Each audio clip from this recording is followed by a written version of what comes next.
অবশ্যই আবু জাহেল আবু লাহাব খাবে জুতা। এজন্য কি করা যায়? আইন পাশ করেছে, তার সাথে একজন থাকতে পারবে, একবারে ৭২,০০০, আরেকবারে মোহাম্মদ একা, কোনো অ্যাসিস্ট্যান্টও থাকতে পারবে না। আইন পাশ করেছে উনি নেতা। আল্লাহ রাসূল একবারে তুমি কান্না করো না, তুমি ভেঙে পড়ো না। আল্লাহ বলেছে ইয়াসিনকা মিনান নাস, আমি আল্লাহ কাফেরদের থেকে তোমাদেরকে সংরক্ষণ করব, তোমাদেরকে বাঁচিয়ে দিব। তুমি যদি কম্প্রোমাইজ করো, কম বেশি করো, বাল্লিগ মা উনজিলা ইলাইকা মিন রাব্বিক ওয়া ইন্নাকা তাফআলু মা বাল্লাগতা রিসালাতা, অবশ্যই তুমি বুঝে নিবে রিসালাতের দায়িত্ব তুমি পূর্ণতা করতে পারো নাই। বলুন নাউযুবিল্লাহ। আল্লাহ রাসূল বলছে তোমার সাথে কতজন? বলে ৩৯ জন। বলে সামনে আছে কয়জন? বলে ৭২,০০০। এবার বলছে দিনটা ১৪ রবিউল আউয়াল। কত? সবাই বলতে হবে ১৪ রবিউল আউয়াল। আল্লাহ রাসূল শিখিয়ে দিয়েছেন ৪০ জন চুরি চুরি করে ওই ১২,০০০ ভিতরে বসে যাবে। ২ জন বসবে এই বক্সের এইখানে, আর ২ জন ওই আম গাছের ওইখানে, ২ জন বসবে রড লাইটের এইখানে, ২ জন বসবে ট্র্যাকের ওইখানে। এইভাবে ৪০ জন ২ জায়গায় ছড়িয়ে ছিটিয়ে বসে যাবে। মঞ্চওয়ালারা যদি আমি মুহাম্মাদের বিরুদ্ধে কোনো শর্ত দেয়, কোনো আইন পাশ করে, বড় আইন পাশ করে, তোমরা ২০ জায়গায় ৪০ জন থেকে হাত তুলে বলবে এই রায় আমরা মানি না। সুবহানাল্লাহ বলে না? মুহাম্মাদের সাথে কেউ থাকতে পারবে না। হুজুর এইটা শিখিয়ে দিয়েছে। ওমর বলতেছে ইয়া রাসূলুল্লাহ, তোমরা যদি বুঝে ফেলে তো আমরা তো মার খেয়ে মরে যাবো। কি খাবো? মার খেয়ে মারা যাবো। তখন বলছে কোনো সমস্যা নাই, বুদ্ধি একটা আছে। কি হিকমতওয়ালা নবী, কি প্রজ্ঞাওয়ালা নবী। গ্যালিলিওর বিজ্ঞান যেখানে শেষ, সামান্যবিক বিজ্ঞান সেখান থেকে শুরু। আইনস্টাইনের বিজ্ঞান যেখানে শেষ, সামান্যবিক বিজ্ঞান সেখান থেকে শুরু।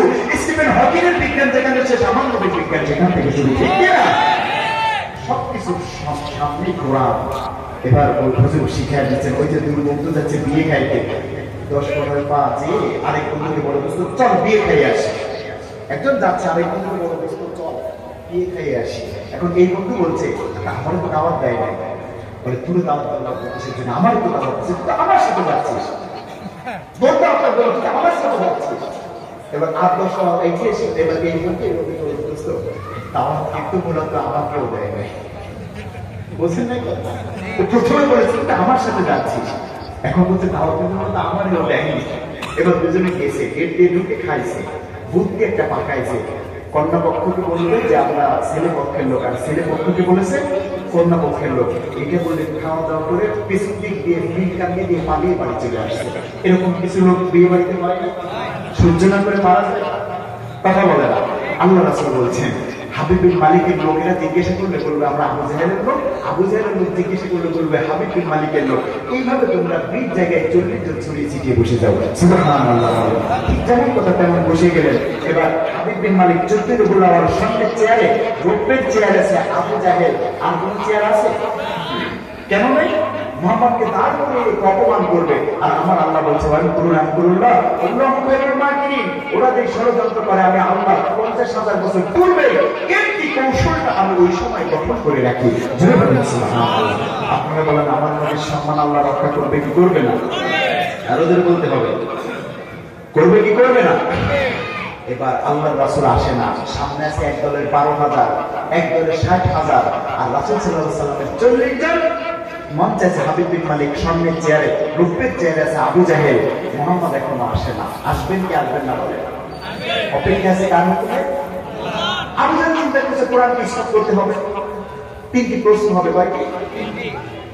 শরীয়তের প্রশ্ন, মারিফাতের প্রশ্ন, আধ্যাত্মিক প্রশ্ন। আল্লাহর রাসূল আসলে কার হুকুমের অপেক্ষায়? জিবরিল কানের কাছে চলে গেল, রাসূলুল্লাহ আপনি চলে যান, আল্লাহ রাব্বুল আলামিন কুল মাখলুকাতকে আপনার গোলাম বানিয়ে দিয়েছে। আল্লাহ রাসূল চলে এসে বলছেন, এবার হাবিব বিন মালিক থেকে ডান দিকে আল্লাহ রাসূল মঞ্চে প্রবেশ করলেন। আল্লাহ রাসূলের চেহারা মোবারকের দিকে হাবিব বিন মালিকের নজর চলে যায়। এবার দেখতেছি তাওরাতে যার নামের বর্ণনা আসছে, ইনজিল কিতাবে যার বর্ণনা আসছে, জাবুর কিতাবে যার বর্ণনা আসছে, বেদের ভিতরে যার বর্ণনা আসছে, আমি হাবিব বিন মালিক দেখতেছি সেই পূর্ণিমার চার চেহারার নুরানি আলোকময়কে ঝলকানিতে যে চেহারার উপর হার মেনে যায়, সেই গোলাপের মতো চেহারা আজকে আমার সামনে প্রকাশ্যে চলে এসেছে। চিৎকার দিয়ে বলবেন না সুবহানাল্লাহ। আল্লাহ রাসূলকে দেখে হাবিব বিন মালিক দাঁড়িয়ে যায়। আল্লাহ রাসূলের কাছে এসে হাবিব বিন মালিক বলছেন ইয়া রাসূলুল্লাহ আপনি যে শেষ নবী এটা আমার কোনো সন্দেহ নাই। আসমানের নিচে জমিনের উপরে যদি আল্লাহ রাব্বুল আলামিনের কোন মানুষ যদি সামনের চেয়ারে বসতে চায় সে আর কেউ নয় আপনি কলকি অবতার মুহাম্মদ। এইজন্য আমি আর আপনাকে অপমান করতে চাই না, সামনের চেয়ারে আপনি রাসূলকে আমি হাবিব বিন মালিক বসিয়ে দিলাম। এবার হাবিব বিন মালিক দাঁড়িয়ে আছে, তার পাশে স্যার বসে আছে। স্যারের নাম কি? আবু জাহেল। আন্তর্জাতিক অপরাধটায় কোনো যেখানে দাঁড়িয়ে আছে স্যার কি আর বসে থাকতে পারে? স্যার দাঁড়িয়ে বলে ও হাবিব বিন মালিক আপনি বসে যান। এবার বলতে দেরি গ্রাম বাংলায় করে ঠাপ্পাস করে বসতে এক মুহূর্ত হাবিব বিন মালিক দেরি করে নাই। এবার আবু জাহেল আছে কি দাঁড়িয়ে না বসে? ওই চিন্তা করেছিল দাঁড়িয়ে রাখবে মোহাম্মদকে, কিন্তু আল্লাহ আরশের মালিক বলছে সামনের চেয়ারে আমি আমার মোহাম্মদকে বসিয়ে দিব। চিৎকার দিয়ে বলেন সুবহানাল্লাহ। হাবিব বিন মালিক বলে রাসূলুল্লাহ আপনি কি শেষ নবী মুহাম্মদ রাসূলুল্লাহ? আল্লাহ রাসূল বলে আমি শেষ নবী দাবি করি না, আল্লাহ আমাকে নবুয়ত দিয়ে সৃষ্টি করেছেন। আর একটু জোরে বলতে হবে। এবার বলছে কানের কাছে গিয়ে মুখটা নিয়ে বলে ইয়া রাসূলুল্লাহ আমার মন বলে আপনি শেষ নবী এতে কোনো সন্দেহ নাই, আমি একটা কালেমা পড়তে চাই না, আপনি একটু মুজিজা দেখাবেন সামনে সব 12,000 নিয়ে আমি কালেমা পড়তে চাই। এবার 3টি প্রশ্নের উত্তর দেওয়ার জন্য আপনি তৈরি হয়ে যান, কারণ আমি জানি সব ধর্মগ্রন্থে আপনি নবীর বর্ণনা এসেছে। চিৎকার দিয়ে বলেন সুবহানাল্লাহ। এবং ধর্মগ্রন্থগুলো একজন মাত্র তৎকালীন জামানায় মুখস্থ করেছিলেন, নাম হচ্ছে হাবিব বিন মালিক। ঠিক কিনা? বেদের ভিতরে আমার রাসূলের নাম আছে না নাই? কথা বলে না?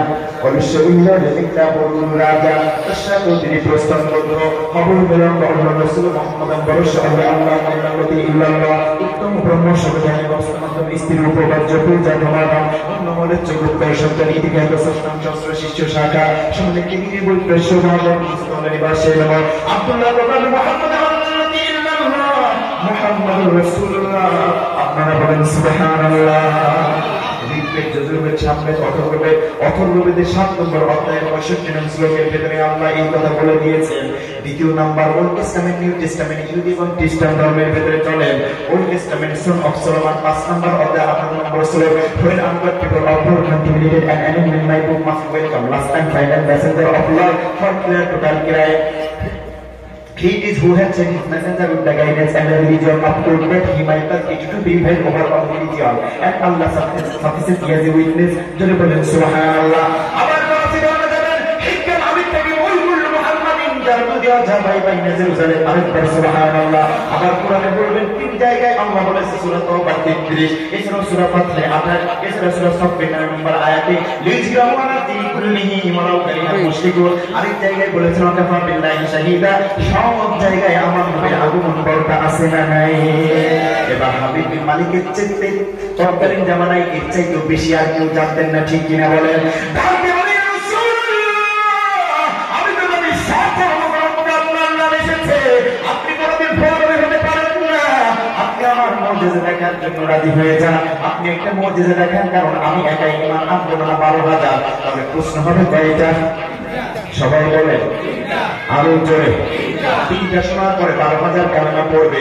হাবিব বিন মালিক কালেমা পড়বে। মঞ্চে যারা আছে আবু জাহেল, আবু লাহাব, আবু সুফিয়ান, মুকবা, শাইবা, হিশাম, এই ওয়ালিদ ইবনে মুগীরা সবাই পলাইতে থাকবে। আর জুতা পিটা করা হবে। সেই পর্যন্ত থাকবেন না থাকবেন? থাকবেন। কারা কারা হাত তুলে আল্লাহকে দেখান। এই কোরআনের মাহফিল কিয়ামত পর্যন্ত থাকুক। আপনারা চান কি চান না? আরো জোরে বলতে হবে, চান কি চান না? আপনারা আগে দান করেছেন, আবারও দান করবেন। 5 টাকা, 20 টাকা, 50 টাকা, 100 টাকা, 1000 টাকা, 500 টাকা ওইখান থেকেও দিতে পারেন, হুজুরের হাতেও দিতে পারেন। মুসাফিরের দোয়া আল্লাহ কবুল করবেন। এর জন্য এই যে তারা বলে ইলমের মাঝখানে ঢুকেছে, আরেকবার হাত তোলেন, নারায়ণ তাকবীর। ওই হাত দিয়ে সরাসরি পকেটে দেন, এদিক ওদিক করবেন না। পকেটে হাত দেন, পুলিশিয়ানের মধ্যে যা আছে বের করে ছাত্রদেরকে দিয়ে দেন। গেছেন ওইখানে মা বোনেরা আপনাদের ডিম বেচে টাকা, মুরগি বেচে টাকা যত শেষ করে দিই। মাশাআল্লাহ মুজিবুর রহমানের স্ত্রী 2000 টাকা এবং